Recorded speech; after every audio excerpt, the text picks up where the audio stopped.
আইন, অর্থাৎ হাসিনা এবং শেখ পরিবারের জন্য একরকম আইন ছিল এবং বিরোধী দল কিংবা ভিন্নমত সাধারণ জনগণের জন্য আরেক আইন জারি ছিল। ঠিক একই অবস্থায় আজকে এই বিপ্লব পরবর্তী বাংলাদেশে দাঁড়িয়ে যদি ওই হাসিনার মডেল অনুসরণ করে বর্তমান এই সরকার দেশ পরিচালনা করতে চায়, এটা আমরা কোনোভাবেই গ্রহণ করব না, মেনে নেব না। আজকে যখন আমরা দেখলাম একই আদালত, একই আইন, একই রায়ে চট্টগ্রামের মেয়র ডাক্তার শাহাদাতকে তারা শপথ বাক্য পাঠ করিয়ে চেয়ার দিয়েছেন, ঠিক একই আদালত, একই রায়, কিন্তু ঢাকা দক্ষিণ সিটি কর্পোরেশনের মেয়র ইসরাকের বেলায় তারা কোনোভাবেই তাকে শপথ বাক্য পাঠ করাতে চান না। শুধুমাত্র তাদের ব্যক্তিগত ক্ষোভ, রাগ এবং রাজনৈতিক প্রতিহিংসার কারণে তারা ইসরাককে তার যে ন্যায্যতা বা ন্যায্য যে প্রাপ্যতা সেখান থেকে তাকে তারা বঞ্চিত করে রেখেছিলেন।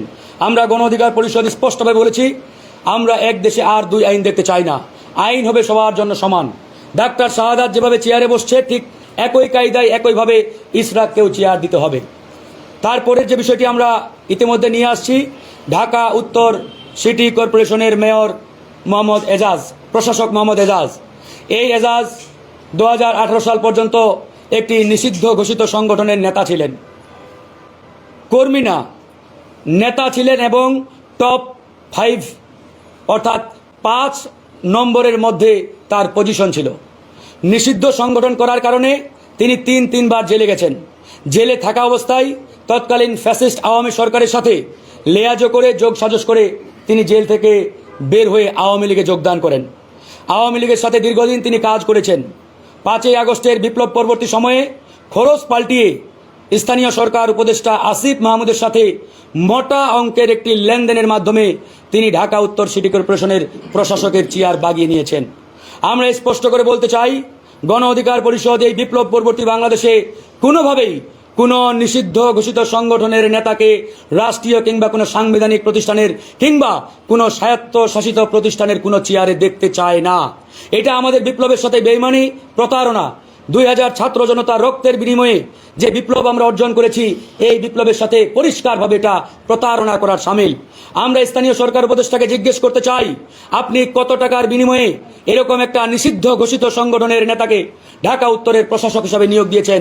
এই প্রশ্নের উত্তর জনাব আসিফ মাহমুদ সজীব ভুইয়াকে দিতে হবে, যেহেতু তিনি এবং তার রেফারেন্সে, তার সুপারিশে এরকম নিষিদ্ধ সংগঠনের একজন নেতা ঢাকা উত্তর সিটি কর্পোরেশনের মতো গুরুত্বপূর্ণ একটি প্রতিষ্ঠানের প্রধানের দায়িত্ব পেয়েছেন কিংবা তাকে সেই চেয়ার দেওয়া হয়েছে।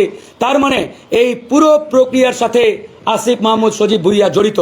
আমরা গণ অধিকার পরিষদ এর আগেও এই 2 জন ছাত্র প্রতিনিধির নামে তারা একটি নির্দিষ্ট দলের পারপাস সার্ভ করেন, জনাব আসিফ মাহমুদ এবং মাহফুজ আলম।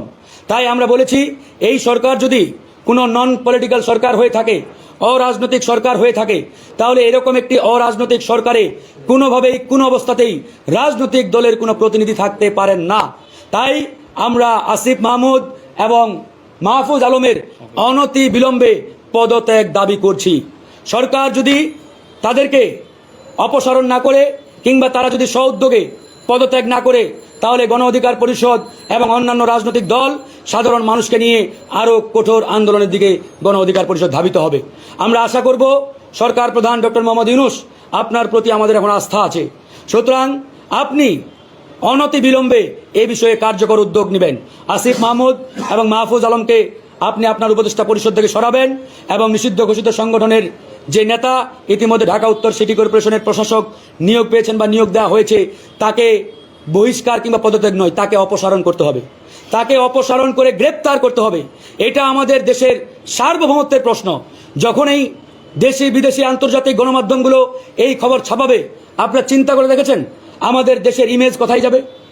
যখন আন্তর্জাতিক মিডিয়াগুলো এই বিষয়টি তুলে ধরবে যে বাংলাদেশের বিপ্লব পরবর্তী সরকার এরকম একটা জঙ্গিবাদের সাথে যুক্ত ব্যক্তিকে রাষ্ট্রীয় কিংবা সাংবিধানিক বা স্বায়ত্তশাসিত একটা প্রতিষ্ঠানের প্রধানের চেয়ারে বসিয়েছেন, এটা আমাদের দেশের জন্য মারাত্মক ড্যামেজ একটা অবস্থা তৈরি করবে। পরিশেষে আরেকটা কথা বলি, শেষ করব, এরপরে আমাদের সাধারণ সম্পাদক লিখিত বক্তব্য পাঠ করবেন। ইতিমধ্যে সরকার নিত্য নতুন ইস্যু ঠিক শেখ হাসিনা স্টাইলে আমাদের সামনে হাজির করার চেষ্টা করছে। আমাদের মূল ফোকাস থেকে জনগণকে সরিয়ে দেওয়ার জন্য নানান সময় নানান ইস্যু তারা আমাদের সামনে হাজির করছে। ইতিমধ্যে এই সরকার বেশ কয়েকটি দেশ বিরোধী সিদ্ধান্তের দিকে তারা এগিয়ে যাওয়ার চেষ্টা করেছিলেন। যেমন আপনারা জানেন পার্বত্য অঞ্চলে করিডোর, এই করিডোর এদেশের জনগণ মেনে নেবে না। আমরা গণ অধিকার পরিষদ বলেছি আমাদের জীবন থাকতে এই করিডোর বাংলাদেশের মানুষ আমরা কখনোই মেনে নেব না, বাস্তবায়ন হতে দেব না।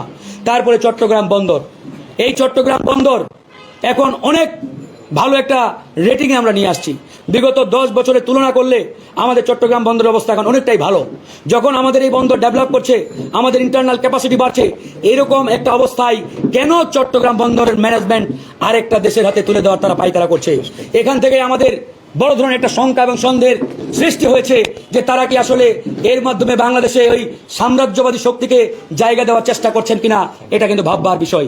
তাই আমাদের পরিষ্কার অবস্থান, চট্টগ্রাম বন্দরকে বাংলাদেশের দেশীয় প্রতিষ্ঠানের মাধ্যমে মানে আমাদের ম্যানেজমেন্ট সিস্টেমটাকে হ্যান্ডওভার করতে হবে, তাদের মাধ্যমে পরিচালনা করতে হবে। এই জায়গায় সরকার চাইলে বিদেশি টেকনিক্যাল সাপোর্ট দিতে পারে, নট হোল ম্যানেজমেন্ট আপনি আরেক দেশের কোম্পানির হাতে তুলে দেবেন। তো যাই হোক, এ পর্যায়ে আমাদের বক্তব্য রাখবেন সাধারণ